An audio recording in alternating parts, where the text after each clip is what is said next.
Is there anyone who you'd find more intimidating? I mean, these were all lovely people, great bowlers. As you said, they didn't need to say anything. No.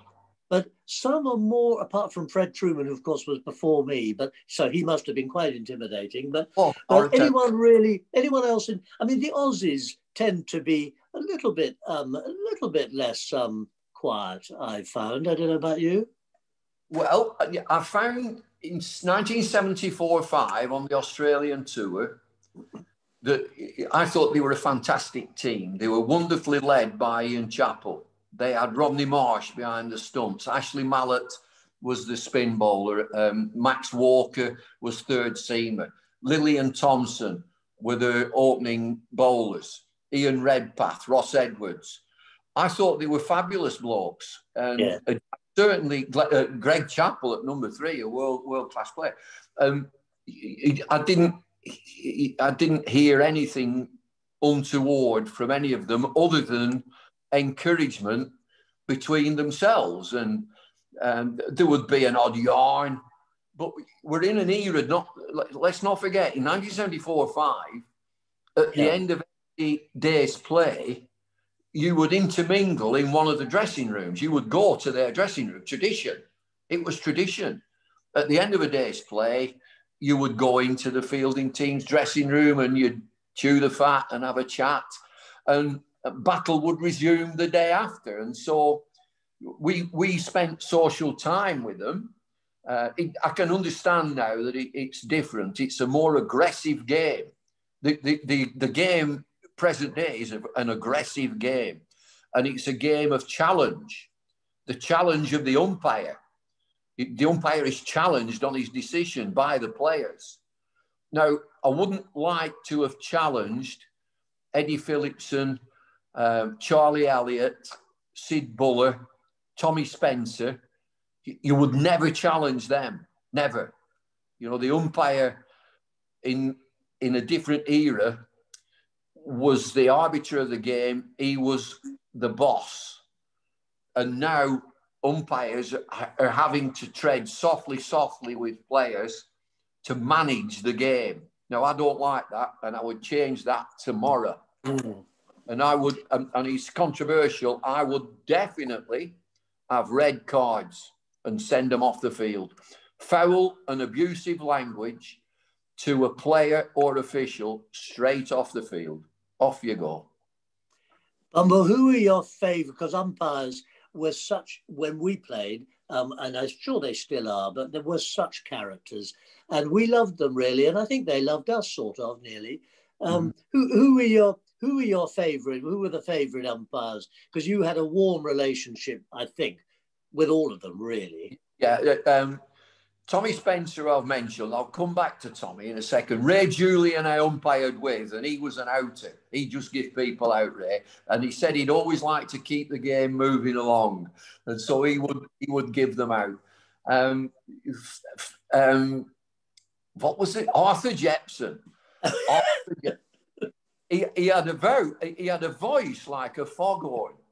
He'd stand at square leg and he'd be talking to you, and he could not whisper, and everybody on the ground would hear it, everything he said. And he's in that famous game in 1971 where Lancashire v Gloucester in the moonlight, the night game, when you could appeal against the light. And we were thinking, Jack Bond was thinking of appealing against the light. And it's that great line from Arthur Jepson when he said to Jack Bond, "What's that up there?"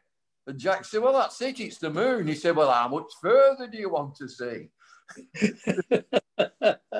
So umpires, Tommy Spencer, he used to, I'm not sure he had any teeth, Tommy, but his lips very close, and he had a flat cap, and he could get very volatile if he gave a batsman not out to an umpire, to a fast bowler's appeal, and the fast bowler sort of turned round, any sort of remonstration from the fast bowler, Tommy Spencer would go, I can use them. And the fast bowler. He's a wonderful fella. Yeah. Perhaps the greatest character, which we all realise, was Dickie Bird. Yeah. We loved. I mean, I loved being with Dickie, except I don't know whether you were the same. Except I did not really want to bowl his end. No, I never he never gave them. No, no, and he said I umpired with Dickie at Oxford University. So I was a reserve umpire, and so I'm sort of doing games which were non-championship matches. And so there'd be 3-day games against Oxford, Cambridge. And I umpired with Dickie, and he said, now then, lad. He said, now then. He said, these young lads, they're studying of these young lads. He said, and it's the only time they can get out. He said, they're studying all the time. They're stuck in a room. He said, so when they come out to play, we don't give them out. We don't give them out, LBW. We'd let them have a bat. And so he wouldn't give any of the students out LBW. And you get the gnarled old pros hitting these lads on the shin in front of them. No, he's not out. You just wouldn't give them out. But they all loved him. I mean, generally, he was very much loved, wasn't he? Yeah. He had that man management, didn't he? He was a great man. David Shepherd. I mean, old Shep. He was the old Shep. Dancing away on 1-1-1, lifting his legs up at square leg. Fabulous. Barry Mayer. I mean, names. These were wonderful fellas. I asked Barry Mayer when I first started umpiring, I said, come on, give me the one piece of advice. You'll never believe it now with all the stuff that's going on. One piece of advice. Barry Mayer said, don't worry too much about this end. They're always roundabout. He said, that's the business end. But now they've got cameras each end dedicated to the line. And there's people saying, well, the umpire's missed that. It's 2 millimetres over the front line. 2 millimetres. Now, what is this line? I go mad in the commentary box. This line is a bit of whitewash that one of the ground staff, it's a piece of whitewash, and after 10 overs, it's gone. There's no whitewash there. It's gone. The fast bowler's trod on it and knocked it away. Oh, the umpire's missed it by. Let's have a look at that again. Let's have a look at it in slow motion. He's missed it by 3 millimetres. Nonsense. Well, Bumble, you've had an incredible career because you've done everything, and it was an absolute natural, to me anyway, that you moved on into Sky broadcasting and all sorts of things as well as cricket. But with the broadcasting, you've seen the game evolve, not change. It's evolved all the time, and I'm sure everyone would be very interested because you've seen so much of it, of your views on the contrast and values of the short game, which is so prominent at the moment, and sort of keeping it going, and the longer 4-day stroke 5-day game as well, and the balance of the two. I'm sure they'd be very interested to hear what you think. Well, I watched this very closely, that the administrators of the game, the custodians of the game, have a balancing act to do. My own view is that in domestic cricket, we have one too many formats. I'm a champion of county cricket, and I would like to see county cricket played in 3 divisions or 3 conferences of 6 teams in each, with each team playing 10 matches. But I would say that that's to be played in summer months, during the summer months, not tagged on at the beginning or at the end of the season as an afterthought. I want it to be meaningful. And with a coach's hat on, I want those players playing them 10 matches to be absolutely primed 100% fitness-wise to play in those matches. The 50-over game, I don't like the format.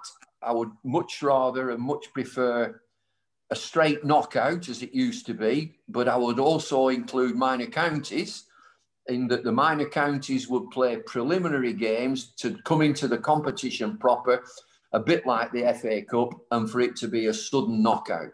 Play that at the beginning of the season.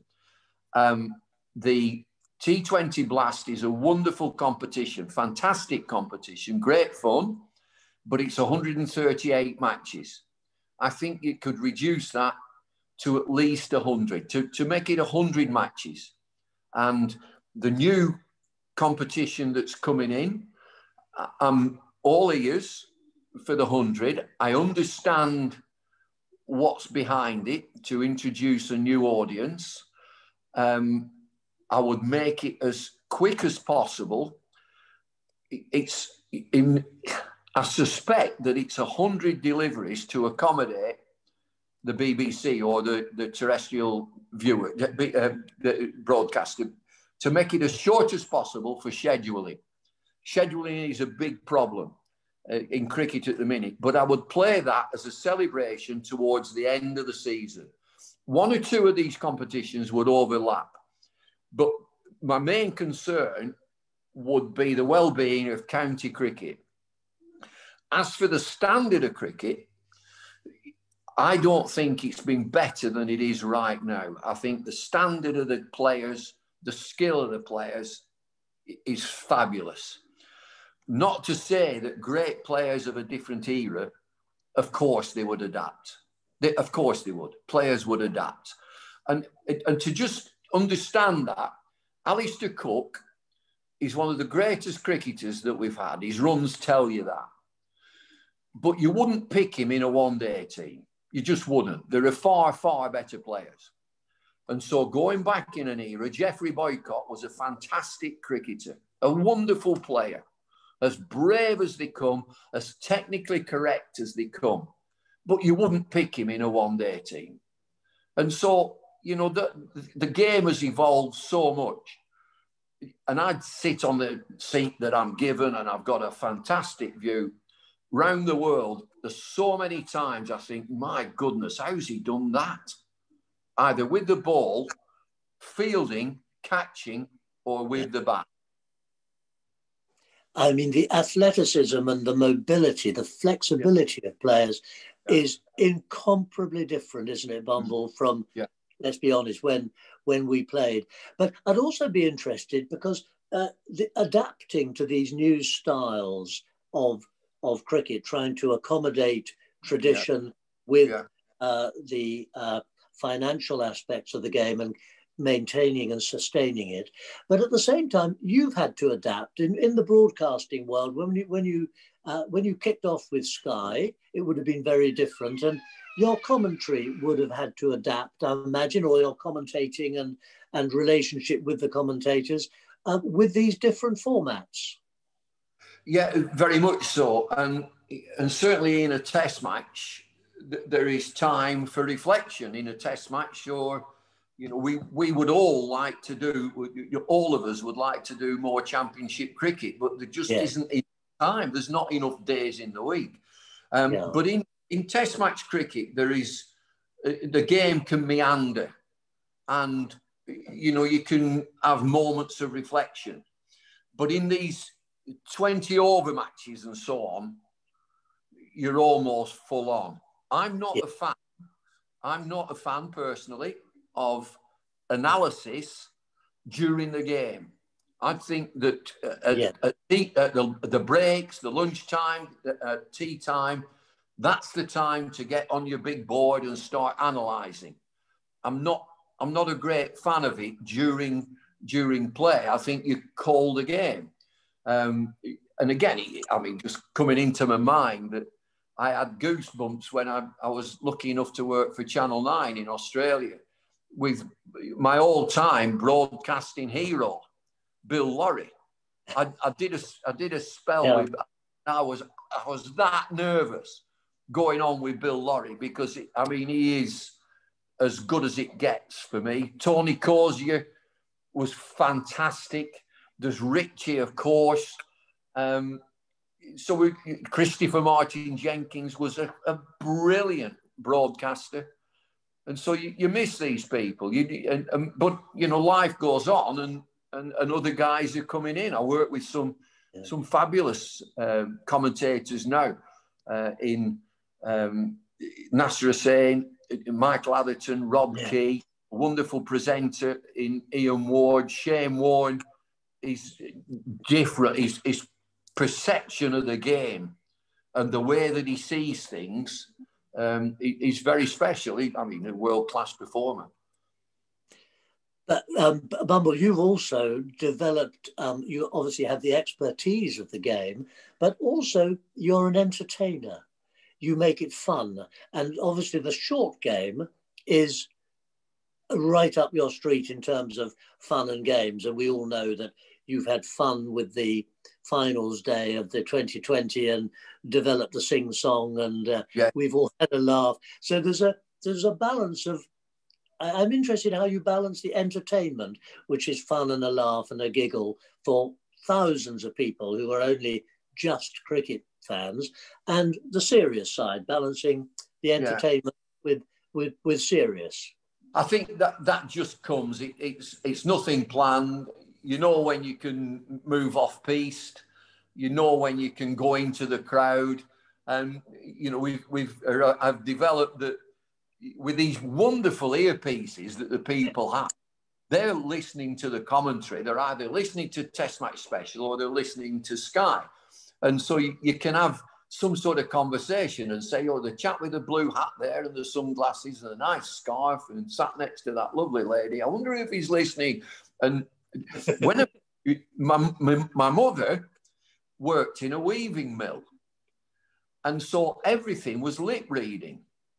So when if I had to go and see my mother in the weaving shed, it'd all be done by lip reading, and I could lip read my mother, and my mother would go, "What do you want?"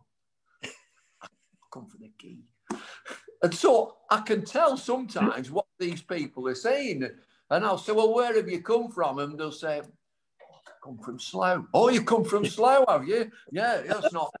"Come on the train." "Yeah, come on the train." "Oh, you've come on the train." And so, and always the payoff line to the young lady that I'm talking to, who's obviously there with her husband, obviously.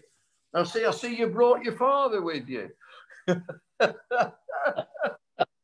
Oh, it's lovely. But now I'll tell you what we will try and do, see how it works. I'm going to hand back, well, before I hand back, Bumble, it's been a joy to chat and to listen to you. And thank you. But we haven't quite finished. One more plug for the book, because I've got it sitting here. Love the book. I'm just going to hand back to Nick for a second, because I'm sure that of the probably now 300 people who are listening in to us, someone might love to ask you a question that they're burning to ask.